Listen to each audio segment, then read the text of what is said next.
Oh mein Gott, jetzt schaut der sich auch noch so einen billigen, günstigen Akkuschrauber aus Fernost genauer an. Servus und herzlich willkommen bei Gipfelholz. Ich bin der Jens und ja, wir tun es. Wir haben uns jetzt hier einen günstigen Akkuschrauber aus Fernost mal bestellt. Warum schauen wir uns das Ganze an? Da gibt es schon so einige Videos über dieses Modell hier. Warum? Ganz einfach. Ich habe diese Videos auch gesehen, habe mir gedacht, ja gut, schaut ja gar nicht mal so schlecht aus, aber ich möchte mich selber davon überzeugen. Deshalb habe ich ihn bestellt. Zum Zeitpunkt des Drehs war er bei 69,99 minus einem 10% Coupon. Bei meinen YouTube-Kollegen hat das Ding ja gar nicht mal so schlecht abgeschlossen und die Amazon-Rezensionen, die sind auch nicht so schlecht, muss ich sagen, obwohl ja so einige Produkttester dabei sind und ich weiß es nicht, wie die bewerten, wenn sie so ein Produkt ja, günstiger bekommen oder geschenkt bekommen, ob sie dann nicht doch ein bisschen besser bewerten oder mal ein Auge zudrücken. Kann man natürlich nicht wirklich sagen, obwohl man auch negativ bewerten könnte. Aber deshalb will ich mir den einfach mal genauer anschauen. Gleich mal vorab, Leute. Nicht, dass es wieder was kommt. Das ist für den Heimanwender gedacht. Das ist jetzt nicht für eine Werkstatt, das ist nicht für den täglichen Gebrauch gedacht, nicht für Dauereinsatz gedacht. Nee, dafür sind die Geräte nicht gedacht. Das ist wirklich absolut für den Heimwerker, der ab und zu mal einfach ein Loch bohren will, irgendwas machen will, mit dem ein bisschen schrauben will oder sonst irgendwas. Für diese Leute ist dieses wirklich gedacht. Aber es gibt ja auch noch andere günstige Marken auf dem Markt, wie zum Beispiel Parkside Performance, wo ich schon mal einen Test gemacht habe. Könnt ihr gerne mal reinschauen. Das Video werde ich euch hier oben verlinken. Von diesem Akkuschrauber war ich relativ begeistert. Ich muss sagen, echt Top-Qualität. Und jetzt wollen wir mal schauen. Der Parkside ist ein paar Euro teurer. Aber jetzt wollen wir mal schauen, was dieses Gerät hier kann und wie zufrieden ich damit bin.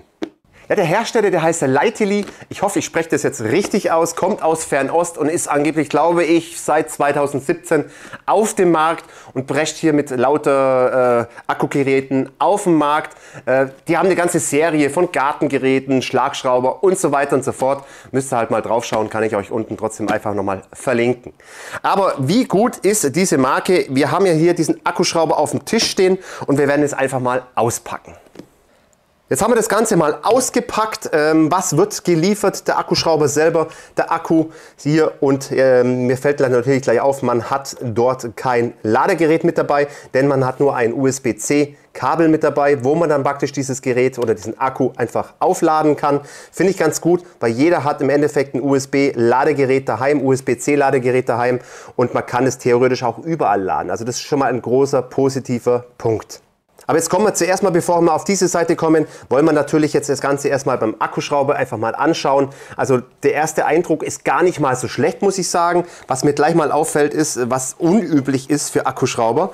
Das ist wirklich hier weiß, aber das ist weiß glatt lackiert. Also da ist wirklich noch Lack drauf und wirklich auch nice zum Anfassen, muss ich sagen. Gar nicht mal so schlecht. Weiß gut, ich mal schauen, wie schnell das Ganze dreckig wird. Aber ich denke mal, mit diesem Lackierten kann man auch diesen Dreck relativ leicht abputzen. Aber gut, das zeigt dann einfach die Praxis. Ja, wir sehen jetzt gleich mal hier vorne ein Metallbohrfutter, was mir eigentlich ganz gut gefällt. Wir haben zwei Gang und zwar 0 bis 500 und 0 bis 2000 soll der haben. Und der Akkuschrauber, der hat 60 oder soll 60 Newtonmeter haben. Also gar nicht mal ganz so kraftlos, muss ich sagen. Gar nicht mal so schlecht. Drehmomenteinstellungen haben wir 17 plus 1. Und Zweigang habe ich gerade erwähnt von 0 bis 500 und 0 bis 2000 Umdrehungen pro Minute. Wir sehen jetzt hier noch eine Arbeitsleuchte, eine LED-Beleuchtung. Das wiegt 1,2 Kilo und soll stufenlos regelbar sein. Das werden wir aber gleich auch nochmal testen. Was mir gleich mal auffällt, ist dieser riesengroße Kasten hier unten. Also da wird der Akku eingeklipst, aber das ist schon mal ein Riesenäumel hier unten. Ja gut, jetzt wollen wir mal schauen, wie das so ist. Und da wird der Akku im Endeffekt reingeklipst. Den kann man gar nicht richtig falsch rum reintun. Ihr seht da oben so eine Einbuchtung und da unten so ein Nippel. Und dann kann man den eigentlich nur in diese Richtung im Endeffekt einschieben. Ihr seht am Akku, seht ihr USB-A und USB-C. Dort kann man den ganzen wirklich laden. Mit USB-C kann man bis 45 Watt laden und mit USB-A mit bis zu 18 Watt. Hier unten steht auch nochmal alles komplett drauf, wie man laden kann. Das finde ich schon mal ganz gut, dass das alles drauf steht. Also mit welchen USB-C, USB-A, was für Ausgang und so weiter. Das steht hier alles nochmal drauf. Wir haben hier einen 2 Ampere Akku, das sich auf 20 Volt natürlich bezieht, diese 2 Ampere. Denn wir haben ja hier 10.000 Milliampere stehen. Aber das bezieht sich natürlich dann eher dann auf diese 5 Volt. Gut. Ja, wir haben jetzt da, sehen wir noch genau, einen kleinen Knopf. Das ist sogar ein Taster und keine Folientastatur. Da können wir dann noch den Ladezustand mit 4 LEDs angezeigt bekommen. Ja, die Form, die ist wirklich hier wie eine Powerstation, eine kleine, eine Powerbank, eher gesagt, denn es ist auch eine Powerbank. Man kann hier wirklich sein Handy laden, sein Laptop laden, USB-C mit bis zu 45 Watt und USB-A nur mit 18 Watt. Und das finde ich ja mal ganz cool, dass man das auch nutzen kann. Denn gerade mal jetzt, ich rede immer von dem Hobbyanwender, der wirklich das Gerät nicht oft braucht, aber eine Powerstation braucht, eine kleine. Finde ich das ganz cool, dass man den da wirklich dann laden kann und dieses Ding hier auch mitnehmen kann. Finde ich ganz cool. Aber jetzt fällt mir echt was komplett negativ auf und das habe ich noch in keinem Video groß gehört. Schaut mal, das sind große Luftlöcher hier drin. Beide Seiten. Und ich denke mal, für den Akkubetrieb in staubigen Umgebungen ist das jetzt wirklich ehrlich gesagt nicht gedacht, weil ihr seht sogar den Akku hier drin, den grünen. Und wenn da zu viel Staub drin ist, mehr möchte ich jetzt nicht wissen, was da los ist. Also ihr solltet dieses Gerät jetzt vielleicht nicht zum Schleifen oder sonst irgendwas von staubigen Sachen benutzen, denn der saugt ja da wirklich absolut nur noch den Staub an. Ach, was ich ganz vergessen habe, ist, hat auch noch einen Brushless-Motor drin. Also es haben alle modernen Geräte im Endeffekt und das finde ich auch echt sehr, sehr gut. Jetzt wollen wir mal schauen, wie die stufenlose Einstellung ist. Ich meine von der Drehzahl her. Jetzt schauen wir mal.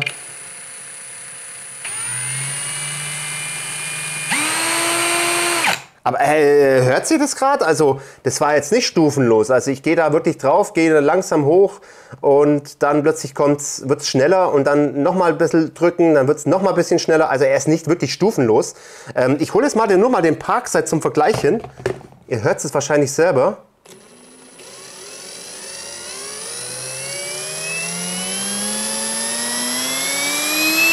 Ja genau, da hört man es ja wirklich, das ist absolut stufenlos hier.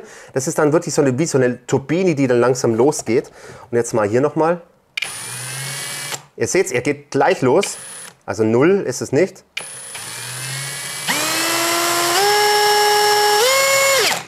Okay, also nicht stufenlos. Das müsst ihr einfach schon mal wissen. Boah, Leute, ist euch gerade was aufgefallen? Und zwar mir, die Lautstärke. Absoluter Wahnsinn. So, ich tue jetzt mal beide Geräte daneben. Also ich wollte eigentlich gar keinen Vergleich machen zum Parkside, aber jetzt muss man doch mal von der Lautstärke, einfach, dass ihr das mal hört, wie laut der ist. Also ich gebe es da mal Vollgas. Ich drehe nichts am Ton runter.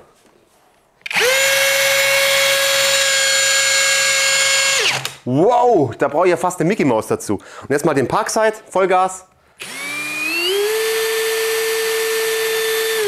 Ich hoffe, ihr konnt diesen Unterschied so ein bisschen hören, weil das ist für mich irgendwie so ein bisschen unangenehmes Geräusch, wenn ich hier auf Vollgas arbeite. Jetzt möchte ich nur mal ganz kurz euch noch das zeigen in der Nahaufnahme, wie das Bohrfutter ein bisschen eiert. Schaut mal selber hin. Also ihr seht, das eiert schon ein wenig. Vorne geht's. Mir ist aber aufgefallen, je nachdem, du musst ab und zu mal den Bohrer raus und wieder reinmachen. Denn ab und zu fängt auch der Bohrer dann an zu eiern. Das hat irgendwas mit diesen Backen zu tun. Also ich weiß nicht, ob das bei euch auch so ist. Könnt ihr gerne mal in die Kommentare reinschreiben, wer diesen Akkuschrauber schon hat. Achtet mal bitte auf den Rundlauf, wie es da ausschaut bei euch. So, ich habe jetzt mal einen Präzisionsstift hier rein. Und zwar, es hat noch lange nichts zum heißen, wenn der Verschluss hier oben eiert, dass praktisch die Aufnahme dann auch eiert. Aber wir haben es am Bohrer ja gesehen, dass es ab und an mal eiert. Und jetzt wollen wir mal schauen mit dem Präzisionsstift. Schaut, jetzt eiert er. Und das ist wirklich auch komplett zu. Aber das Komische ist, wenn ich das Ganze jetzt aufmache und zumache und den ganzen Stift jetzt noch einmal reinmache,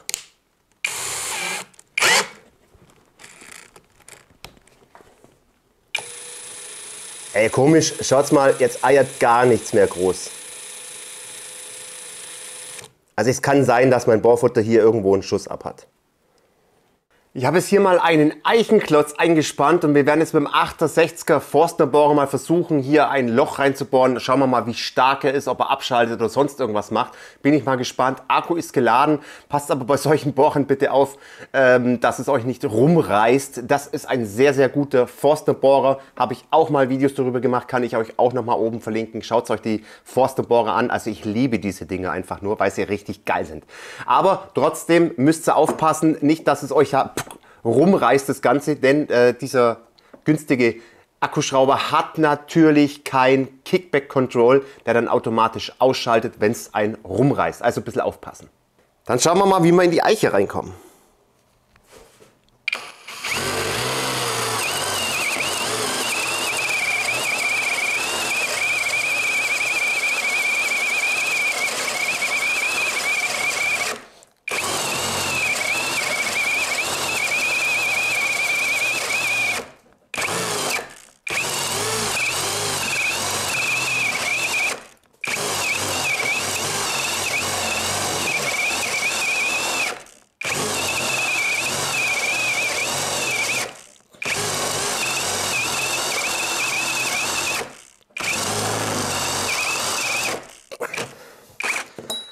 Hui, hat sich gleich mal gelöst hier. Also ihr seht schon, es war jetzt nicht ganz so einfach. Er hat ein paar Mal abgeschalten, aber ich muss ehrlich zugeben, das ist ein 68er Forstnerbohrer und das ist Eiche. Also da hat er sich, und das ist ein wirklich scharfer, richtig guter Forstnerbohrer. Und ihr habt es selber gesehen, er hat ein bisschen abgeschalten, aber es ist jetzt auch eine harte Arbeit, ganz ehrlich. Und schaut mal, was der Forstnerbohrer hier an Späne raushaut. Richtig geil, kein Staub, alles nur noch richtig geile Späne.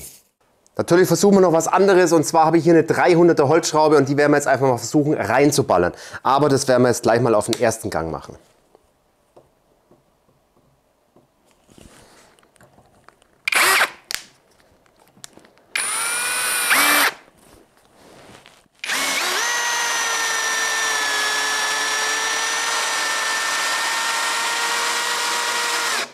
Ja, passt, funktioniert.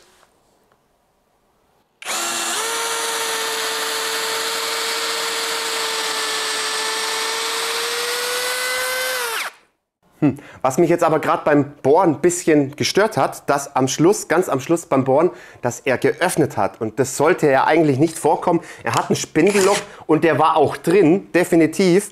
Das hört man daran, wenn man dann wirklich das Ganze nochmal zudreht, dann ist ein Loch drin. Und dann sollte das nicht passieren. Ihr hört es ja klicken. Also er ist zu und es hat auch geklickt. Hat mich jetzt aber ein bisschen trotzdem verwundert. Also diesen Hype um diesen Leiterli verstehe ich nicht wirklich so, denn es gibt andere Hersteller, die auch relativ günstig anbieten können und wo die Qualität dann doch ein bisschen besser passt. Ob das jetzt Lidl Parkside ist oder die anderen Marken, die dann wirklich billig auf den Markt reinbrechen, da muss sich jetzt jeder selber Gedanken machen drum. Ich habe da auch noch ein paar andere Punkte, wo ich mir jetzt im Nachhinein gedacht habe, ja, eigentlich ist es doch nicht so der Hit, und die wollen wir jetzt auch noch mal angehen. So, auf den Akku muss ich noch mal zum Sprechen kommen. Ganz ehrlich, anfangs habe ich gedacht, es ist eine wirklich super coole Idee im Endeffekt. Aber dann habe ich mir gedacht, okay, super, da kann ich jetzt mein Handy, mein Laptop an sonst irgendwas laden damit. Alles gut. Aber eine Powerbank ist ja eigentlich für den mobilen Einsatz gedacht. Und dieses Teil, das ist ein Riesenäumel. Das will ich eigentlich nicht in die Hosentasche stecken. Denn da brauche ich schon eine große Handtasche oder eine Laptop-Tasche. Dafür funktioniert es ganz gut. Deshalb sage ich jetzt mal, okay, wer eine große Tasche hat, alles gut und dieses Gewicht mittragen will, super, finde ich cool, dass man auch überall laden kann. Aber ganz ehrlich, wenn man jetzt mal eine normale Powerbank nimmt, ich habe hier auch eine 10.000er, das ist auch eine 10.000er. Gut, wir müssen das anders beziehen, weil der natürlich 20 Volt für den Akkuschrauber bereitstellt. Da wird ganz anders gerechnet als bei so einer Powerbank. Die kann natürlich auch kleiner sein, aber sowas stecke ich mir eher in die Handtasche. Oder zum Beispiel, hier haben wir noch eine 5.000er, die stecke ich mir eher in die Hosentasche als irgendwie so ein Riesenäumel. Oder was sagt ihr dazu? Eure Meinung würde mich auch interessieren. So, jetzt ist mir noch was eingefallen, was ich im Nachhinein so irgendwo gedacht habe. Das Gehäuse schaut ja ehrlich gesagt richtig cool eigentlich aus. Also das mit dem Weiß lackiert und glatt. Es ist alles richtig schön glatt hier. Aber ganz ehrlich, ich weiß nicht, ihr kennt die ganzen Akkuschrauber auf dem Markt eigentlich, die sind alle gummiert. Und das hat schon einen bestimmten Grund. zwar das Wegrutschen. Wenn man jetzt beide Akkuschrauber jetzt mal hier hinlegt, ich nehme jetzt mal einfach nur mal den Parkside, ist egal welchen Akkuschrauber man da nimmt, dann, wenn wir das leicht bloß kippen, was macht der Leitili? Der haut komplett gleich ab. Also das heißt, die leichteste Schräge und schon rutscht das Ding irgendwo hin und der, schau mal, wie weit ich da hochgehen kann, bis der mal irgendwann mal abhaut. Ganz langsam. Ja, und der dritte Punkt muss ich sagen, oder was heißt dritter Punkt? Ja, diese riesen Eumel hier unten dran, für mich persönlich liegt er nicht richtig schön in der Hand. Er ist mir ein bisschen zu groß, das Ganze. Und ein Nachteil hat der Akku natürlich auch, was natürlich Vorteile hat, diesen Akku, dass man überlagern kann. Aber der Nachteil ist, wir sind hier begrenzt auf 2 bis 4 Ampere. Das heißt, wenn da mal ein größerer Akku rauskommen soll, der passt hier natürlich nicht rein, weil das Gehäuse gibt es ja vor, welche Akkugröße dort reinpasst. Das ist auch noch so ein kleiner Punkt, der mich vielleicht stören würde. Beim Rundlauf, ja gut, das ist ja vielleicht Jammern auf hohem Niveau, wenn wir jetzt auf dem Heimwerkebereich sind. Wenn das Ding mal 2-3 Zehntel irgendwie ein bisschen rumeiert, ist es überhaupt kein Problem. Ich kann ja trotzdem mein Loch bohren, sauber bohren, das ist überhaupt kein Stress. Aber ich habe mich jetzt einfach nur gewundert, dass er bei mir irgendwie manchmal besser läuft und manchmal weniger gut läuft, wie als hätte dieses Bohrfutter irgendwo einen Schlag. Den Spindellock habe ich ja schon erwähnt, bei mir hat er sich geöffnet, obwohl er komplett zu war und es hat Klick, Klick, Klick gemacht. Das war ja dann kein Stress im Endeffekt, hätte ich jetzt nicht gedacht, dass er sich öffnet. Ich glaube mal, dass es da wirklich qualitativ hohe Unterschiede gibt zwischen diesen Geräten. Weil die anderen haben ein Problem angeblich damit, die anderen haben kein Problem damit. Ihr habt es gesehen, es hat sich trotzdem geöffnet bei mir und es hat mich echt sehr verwundert. Aber ihr könnt es gerne mal unten in die Kommentare reinschreiben. Jetzt kann sich jeder seine eigene Meinung darüber bilden. Meine Meinung, die kennt ihr ja. Ich bin raus, wir sind am Ende des Videos. Lasst dem Daumen doch ein Like da. Nein, lasst dem Video doch einen Daumen da. Abonniert den Kanal und vor allem die kleine Glocke, dann verpasst ihr nichts mehr von Gipfelholz. Ich würde sagen, bis demnächst und Servus aus dem Allgäu.